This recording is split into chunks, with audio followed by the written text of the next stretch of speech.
বড় বড় বক্তৃতা দিলে বা পাণ্ডিত্যের কচকচানি দেখালো, তার দ্বারা আমি বশীভূত হই না, তবু সে আমাকে লাভ করতে পারবে না। নায়ম আত্মা ন অয়ম আত্মা প্রবচনের লক্ষ্য। আমি আত্মার আত্মা পরমাত্মা, বিশ্ব চরাচরে সর্বাত্মার আত্মা প্রভু প্রকৃতির পথ। আমি সেই সর্ব আত্মার আত্মা পরমেশ্বর ভগবান। নায়ম আত্মা প্রবচনের লক্ষ্য। বক্তৃতা দিলেই যে আমাকে পাবে তার কোনো মানে নেই। নিজের মুখে বলছেন ভগবান। ন মেধয়া, তুমি যদি প্রচুর প্রচুর পরিমাণে বুদ্ধিমান হও, পণ্ডিত হও, ন মেধয়া, তথাপি তুমি আমাকে লাভ করতে পারবে না। বহুনা শ্রুতে না, বহু বহু হরি কথা যদি তুমি শ্রবণ করো, বহু আমাকে লাভ করতে পারবে না। আশ্চর্য কথা না? হ্যাঁ, শ্রবণ করলেই ভগবান পাওয়া যাবে। সাধুরা বলছে ভগবানের কথা শুনলেই ভগবত প্রাপ্তি হবে। কত কথা বলছে সাধুরা। হরিকথা কীর্তন করলেই ভগবত ভক্তি হয়ে গেল, হরিকথা শ্রবণ করলেই ভগবত ভক্তি হয়ে গেল। হ্যাঁ, এগুলো বলছে। যারা শ্লোক মুখস্থ রাখতে পারে তাদের মেধা আছে, বুদ্ধি আছে। ভগবান তিনটাকেই কেটে দেবে। বড় বড় বক্তৃতা দিলে কীর্তন করলেও আমাকে পাবে না। খুব যদি মুখস্থ বিদ্যে থাকে, তোমার যদি প্রচুর মুখস্থ করার টেকনিক থাকে, কথা দিয়েও সেই পাণ্ডিত্যের দ্বারা আমাকে লাভ করতে পারবে না। আর বহু বহু হরি কথা যদি তুমি শ্রবণ করো, তবু তুমি আমাকে লাভ করতে পারবে। তাহলে কে ভগবান পাবে? কে ভগবান পাবে তার উত্তর পরের লাইনে দিচ্ছে, সেই যারা শোনো। কে ভগবান পাবে শুনতে ইচ্ছা করছে না? কে ভগবান পাবে আমি বলে দিচ্ছি, তোমরা আবার শোনো।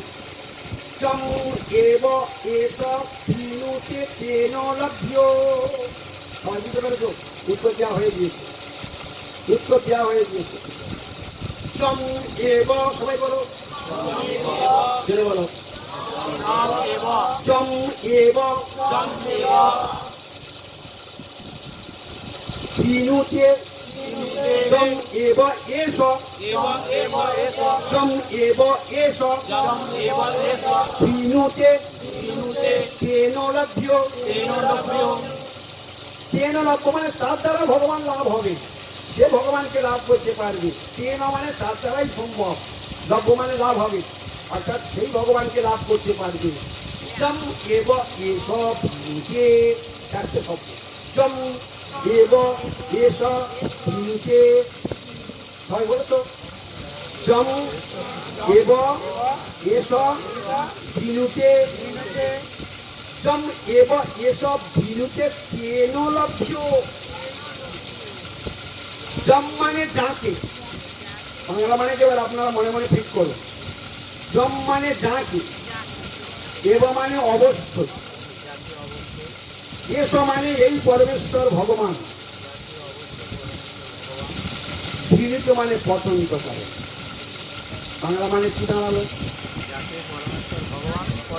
ধরে বলুন বাংলাটা, যাকে পরমেশ্বর ভগবান পছন্দ করে। তাহলে ভগবান যাকে অবশ্যই পছন্দ করে। তা আমরা যেভাবে জীবনটা করি, সারাদিন পরনিন্দা পরচর্চা করি, আমরা যেভাবে মানুষকে কষ্ট দেই, দুঃখ দেই, স্বার্থপরতা করি, ভগবানকে ভুলে থাকি, তাহলে ভগবান আমার প্রতি খুব প্রসন্ন হবে তো? হ্যাঁ, তাহলে বোঝা গেল কি, আমি ভগবানকে পছন্দ করি কিন্তু ভগবান আমার পছন্দ করে না। কারণ আমি নামে তিলকমালা ধোলা নিলে কি হবে? আমি সারাদিন অসৎ সঙ্গ, অসৎ কথা মুখে উচ্চারণ হয়, আমার হরিনাম করতে ভালো লাগে না, আমার কীর্তন মুখস্থ করতে ভালো লাগে না, আমার শ্লোক মুখস্থ করতে ভালো লাগে না, সাধু সঙ্গে যেতে ইচ্ছা করে না, নামার্থে যেতে ইচ্ছা করে না। যদি বা যাই, নামার্থ বসি, খাই দাই, চলে আসি, আস্তে আস্তে পরনিন্দা পরচর্চা করতে, দোষ দর্শন করতে করতে চলে আসি। আচ্ছা, এইরকম করলে তিলকমালা ধরা নিয়ে ভগবান আমার পছন্দ করবে তো? ভগবান আমার পছন্দ করবে তো? তাহলে ভগবানকে যদি আমার পেতে হয়, তাহলে আমার কি করতে হবে? ভগবানের যা যা করলে ভগবান পছন্দ হয় সেইগুলি আমাকে করতে হবে। কি বোঝা গেল? তাহলে ভগবানের পছন্দের জন হতে গেলে কি করতে হবে? সব থেকে বড় সব থেকে বড় সিদ্ধান্ত হলো এই, ভগবানের সব থেকে প্রিয়জন হলো গুরুদেব। আর গুরুদেবের যা যা নিয়মাবলী গুরুদেব যা যা বলবেন সেইটা তুমি প্রত্যেকটা পালন করবে।